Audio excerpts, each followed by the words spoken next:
Well, and welcome to another smAshlights section of the smAsho stream, where we take a pause and we talk about whatever we want. Next thing we want to talk about is China. China. What's made in China? Now, whether it's made or not, I really don't care. I'm just going to take this nice stainless steel pen and I'm going to dispel that real quickly. See, that's a symbolic representation of my immune system, folks, as I am a living laboratory. And as any pro cyclist, such as Colleen Gulick here, would agree, she's a living laboratory and a living billboard also, which is the main aspect of being a cyclist. Let's talk about a video to premiere today at 2 p.m. And we're beefing up the driving, riding, and pro tips playlist with this video from yesterday. It's about 40 minutes long, featuring local pro cyclist Colleen Gulick. We'll be talking about cycling and glucose monitoring and racing and other nutritional stuff, as well as just some shop talk for cyclists. So tune in at 2 p.m. Eastern Time today to see that.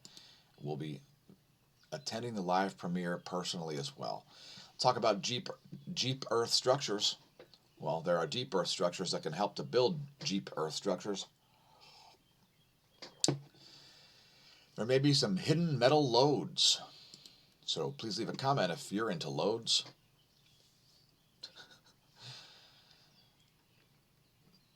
Anyway, this could be a new era of mining, as there is an increased demand for base metals, as we don't recycle everything, unfortunately. Things like lead and zinc and copper. And here's Mike Hoggard's page. Also, it is linked from the phys.org article. If you head to phys.org, go to the Earth section, you'll see this article here about geologists identifying deep Earth structures that may signal hidden metal loads. And then here's the treasure map by Mike Hoggard. It is linked in the article. And oh my God, are we talking about China now? Have you learned how to say China, folks? C-H-I-D-A, China, like you have a sinus infection. Do you think China has exposed itself as a massive paper tiger? Do you think Russia and Saudi Arabia made terrible decisions when they decided to increase oil production at the same time that the U.S. requested that they reduce oil production? China, Russia, Saudi Arabia. By the way, if you don't follow me on Instagram, you may not see things like this. Yesterday I took a photograph of Venus while it was already light out. There it is. Instagram.com/smAshomash. And geez, we're almost to 500. We're almost to 500 followers there. Son of a beehive. All right, now we got a very interesting planet here. It's Kelt-9b. And talk about a weird place. This thing goes right through the polar fields of its local star. And it does so in spectacular fashion. It's got an orbit that's as eccentric as you could possibly get. This planet goes around its star's poles. So it's every time it passes through one of those poloidal Z fields, it experiences summer. When it passes over the equator, it experiences winter. A very, very strange system. And it's doing this orbit in only 36 hours. Now this star is rotating at incredibly fast speeds, as the star orbits in only, I think, 17 hours? 16 hours. So the star rotates in 16 hours, and the planet goes around this insane polar orbit in only, whatever I said. All right, let's play this again. Yeah, so these are actually the poles of the star out here, and the equator is actually here. And this planet is doing a completely polar orbit. Talk about a weird place. And the planet is so hot that the surface of it is hotter than some stars. So Kelt 9 is one strange place, to say the least. It experiences a full range of stellar temperatures, including what amounts to a peculiar seasonal sequence. It experiences summer when it swings over each hot pole, and winter when it passes over the star's cooler midsection. And this thing rotates so fast that it's actually quite oblong. It's sort of flat, the star. It's a little pancake shaped. And a weird place, to say the least, as it's in basically a perpendicular orbit, completely alien to what's going on in our solar system. I just want to revisit this story here. We covered it yesterday about this Alzheimer's disease drug, which could reverse blood vessel damage and diabetes. This is basically an aspect of human immortality here, and this is one of the most important breakthroughs possibly in decades. The idea of being able to reverse damage caused by diabetes to blood vessels is pretty extreme stuff, as well as curing Alzheimer's. Let's keep our fingers crossed and hope that it is. Let's stay in the world of medicine. Rand Paul telling Dr. Fauci that it's a fatal conceit to believe that a group of experts knows what's best for everyone. Now, Rand Paul, like I, is a huge proponent of decentralized control of government. Thank you. Fatal conceit is the concept that central planning with decision-making concentrated in a few hands. It's a great way to screw things up, folks. And let's play some mood music.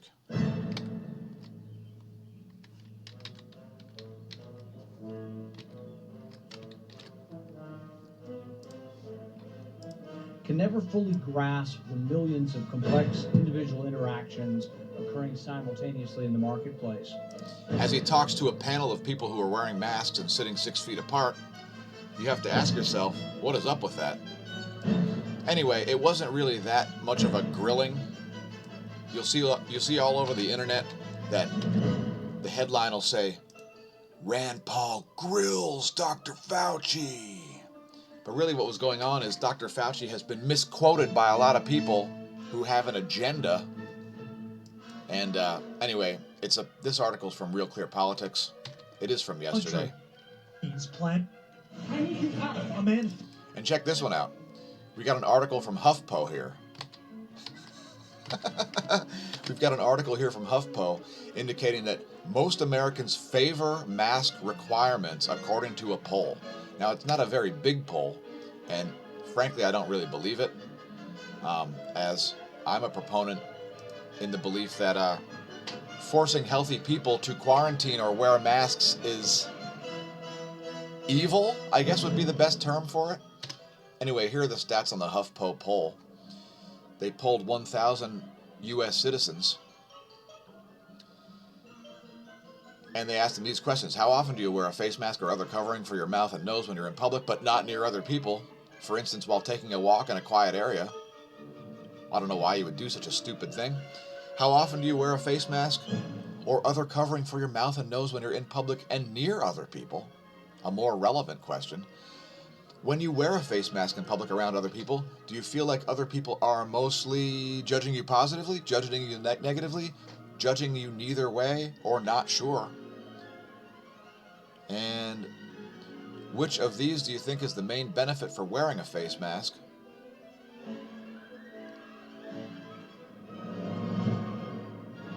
Do you think deciding whether or not to wear a face mask is more a matter of public health, a matter of personal choice, or not sure?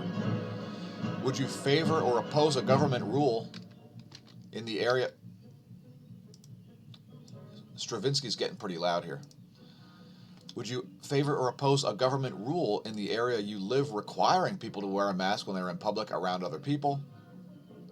Which sounds like an insane proposal.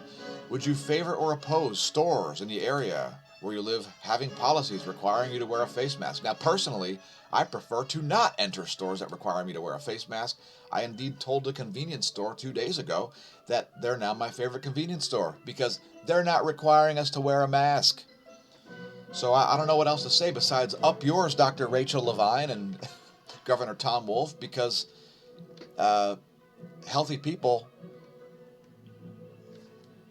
should have a choice whether or not to wear a mask, whether or not to patronize businesses, etc. a government mandate to do something like that is ridiculous.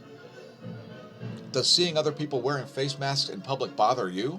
It bothers me, especially when I see somebody walking down the street by themselves wearing a mask. I find that to be complete covidiocy. Does other people not wearing masks bother you? There's the data on that. And again, this is only 1,000 U.S. adults here. And keep in mind, folks, any poll is going to be biased because polls are only answered by people willing to answer polls. See that? Should the Trump administration wear masks? Do you think Trump and other government officials should or should not wear masks when in public and meeting other people? Do you think it is a sign of weakness to wear a mask when you're in public near other people? Do you think it's a sign of respectfulness to others to wear a mask? Anyway, are you scared? Let us know. Let's talk about Forbes, who censored an article about the alarmism associated with global warming, now covering a story about a restaurant where servers carried guns. Apparently a GOP incumbent was upset by it. I guess Colorado is an open carry state, and here's Lauren Boebert, the owner of Shooter's Grill, a restaurant in Rifle, Colorado, where servers open carry firearms. Seems like a bad idea to rob this place. What say you? By the way, we salute you, Lauren Boebert, for not wearing a mask in your restaurant. So, are you scared? Have you survived the global pandemic so far? Well, chances are you have, or you wouldn't be watching the video. Please leave a comment if you're currently on your deathbed. Just kidding, folks. Alright, so smashlight.com/forum has recently been updated here. The section on how Google is a scam and not a verb. User Boj says, if you start a Google Lou movement, I'm in. I'm frustrated with my Google Pixel phone. I feel like I'm trapped. I purchased it a few years ago because Windows phones were falling behind, and I am irrationally anti-Apple. How I miss my Carl Zeiss camera on my last Nokia. Google Pixel sucks compared to that last cell phone camera. Sign me up. Now, I've heard Google Pixels are among the best Android devices. I guess Google wants their devices to run since they branded them with their own name. So, I mean, the problem with smartphones is that they measure their performance in engagement, not in productivity. So essentially, that's the opposite of what you want in a computer. I don't want to be engaged. I want my inputs to be automated to the point where it increases my productivity and computing power. Engagement-based metrics for devices and apps is evil. That is, if you waste more time on your Facebook, Twitter, Gmail, and the rest of your pathetic junkware, the better it is according to their own metering. In other words, Facebook and Google and Twitter and other companies that make apps, they want you engaged, which means spending more time doing this, wasting your life, and less time using your computer to enhance your productivity. These companies are 100% misleading their shareholders, and that's 100% illegal. Just wait until 2021. Google, Facebook, and Twitter especially will pay dearly. And I've ordered a pallet of popcorn. It should be glorious. And thanks for tuning in to another episode of smAshlights, the section where we talk about whatever we want.